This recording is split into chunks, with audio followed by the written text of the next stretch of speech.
Ukraine అధ్యక్షుడు జెలెన్స్కీకి ప్రధాని Modi phone చేశారు. అమెరికా అధ్యక్షుడు డొనాల్డ్ ట్రంప్, రష్యా అధ్యక్షుడు వ్లాదిమిర్ పుతిన్ మధ్య వివాదంపై జరగనున్న శిఖరాగ్ర సమావేశానికి ముందు ఫోన్లో సంభాషించారు. ఈ వివాదానికి ముందస్తు పరిష్కారం అవసరమని ప్రధాని మోదీ నొక్కి చెప్పారు.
ఉక్రెయిన్ అధ్యక్షుడు జెలెన్స్కీకి ప్రధాని మోదీ ఫోన్ చేశారు. అమెరికా అధ్యక్షుడు డొనాల్డ్ ట్రంప్, రష్యా అధ్యక్షుడు వ్లాదిమిర్ పుతిన్ మధ్య వివాదంపై జరగనున్న శిఖరాగ్ర సమావేశానికి ముందు ఫోన్లో సంభాషించారు. ఇక ఈ వివాదానికి ముందస్తు పరిష్కారం అవసరమని ప్రధాని మోదీ నొక్కి చెప్పారు.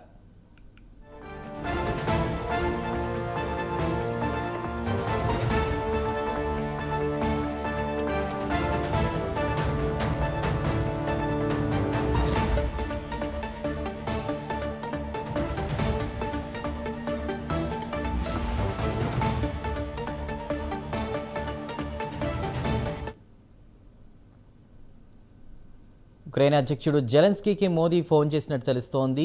దీనిపై డీటెయిల్స్ అందించడానికి మా నేషనల్ బ్యూరో చీఫ్ కళా సిద్ధంగా ఉన్నారు. కళా, సంభాషణ తాత్పర్యం ఏంటి? ఏం జరిగింది వాళ్ళిద్దరి మధ్య మాటలు? మీ దగ్గర ఇన్ఫర్మేషన్ ఉందా? దాదాపు మనకు ఇక్కడ అమెరికా తర్వాత ఉక్రెయిన్, రష్యా ఇక్కడ సంబంధించినటువంటి కీలకమైనటువంటి సమావేశాలు గత వారం రోజుల్లో జరగబోతున్నాయి. అయితే మరొక వైపు ఇక్కడ భారత ప్రధాని నరేంద్ర మోదీ ఏదైతే ఉక్రెయిన్ అధ్యక్షుడు జెలెన్స్కీతో ఫోన్ లో ప్రధాని సంభాషించినట్లు కూడా ఇక్కడ కీలకంగా కూడా ప్రకటించడం జరిగింది. దీనికి తగ్గట్టుగా అటు ఉక్రెయిన్ అధ్యక్షుడు కూడా ఎక్స్ లో పోస్ట్ చేయడం జరిగింది. ప్రధాని నరేంద్ర మోదీ కూడా ఇక్కడ ఎక్స్ లో పోస్ట్ చేయడం జరిగింది. దాంతో వీరి సంభాషణ మాత్రము ఇటు రష్యా తర్వాత ఉక్రెయిన్ మధ్యలో ప్రస్తుతం ఉన్నటువంటి పరిస్థితిపై కూడా శాంతియుతంగా సమస్యను పరిష్కరించుకోవాలనే ఇటు ప్రధాని నరేంద్ర మోదీ ఉక్రెయిన్ అధ్యక్షుడిని కోరినట్లు కూడా ఇక్కడ స్వయంగా ఎక్స్ లో అటు జెలెన్స్కీనే స్వయంగా ఇక్కడ పోస్ట్ కూడా చేసినటువంటి సమాచారం.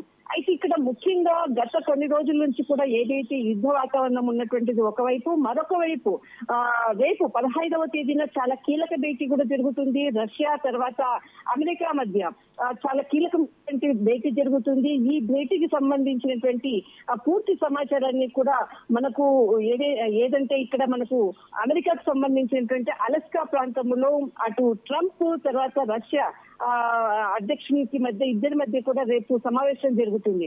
అయితే దీనిపై కూడా ప్రత్యేకంగా కూడా చర్చించినట్లు కూడా అందుతున్నటువంటి సమాచారం.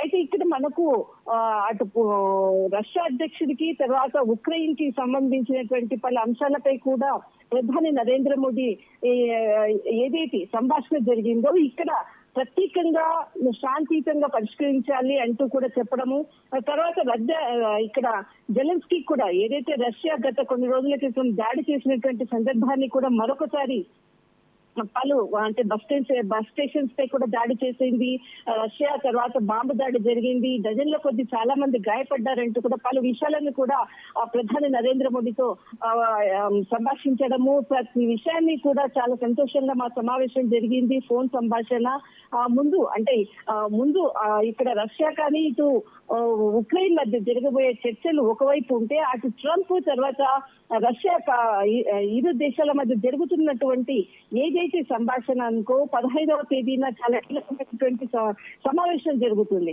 అయితే ఆ సమావేశానికి ఒకవైపు జరుగుతుంటే 2 రోజుల క్రితం అటు వ్లాదిమిర్ పుతిన్ తో కూడా సంభాషించినటువంటి తర్వాత 2 రోజుల తర్వాత ఈ రోజు జెలెన్స్కీతో కూడా సమావేశము ఫోన్ లో సంభాషించడం అనేది చాలా కీలకమైనటువంటి పరిణామం. రానున్నటువంటి ఇరు దేశాల మధ్య కూడా సయోధ్య కురిచే విధంగా కూడా ప్రధాని నరేంద్ర మోడీ అంటే మధ్యవర్తిత్వం వహిస్తున్నాడంటూ కూడా ఇటు ఎక్స్ లో కూడా జెలెన్స్కీ పోస్ట్ చేసినటువంటి వైనం. కానీ ఇరు దేశాలు ఇటు జెలెన్స్కీకి మాత్రం పూర్తి మద్దతు ఇస్తున్నాము, శాంతియుతంగా మీరు పరిష్కరించుకోవాలంటూ కూడా ప్రధాని నరేంద్ర మోడీ ఎక్స్ లో పోస్ట్ చేయడం జరిగింది. కానీ ఇటు రష్యా కానీ ఇటు ఉక్రెయిన్ కానీ ఏదైతే అమెరికా కానీ 3 దేశాల మధ్య జరుగుతున్నటువంటి ఏదైతే గత కొన్ని నెలల నుంచి జరుగుతున్నటువంటి యుద్ధ వాతావరణం అనుకోవచ్చు, రేపు 15తో ముగియనుందా, దీనికి ఇరు దేశాలు కూడా ముందుకు శాంతియుతంగా నడవాలి అంటూ అటు పుతిన్ తో గత 2 రోజుల క్రితం సంభాషించినటువంటి వైనము, ఈ రోజు ఫోన్ లో సంభాషించినటువంటి వైనం కూడా ప్రధాని నరేంద్ర మోడీ ఏదైతే మాకు మద్దతు ఇస్తున్నారంటూ కూడా చాలా సంతోషంగా ఎక్స్ లో పోస్ట్ చేయడం జరిగింది జెలెన్స్కీ. చందు. రైట్ కళ, థ్యాంక్ యూ.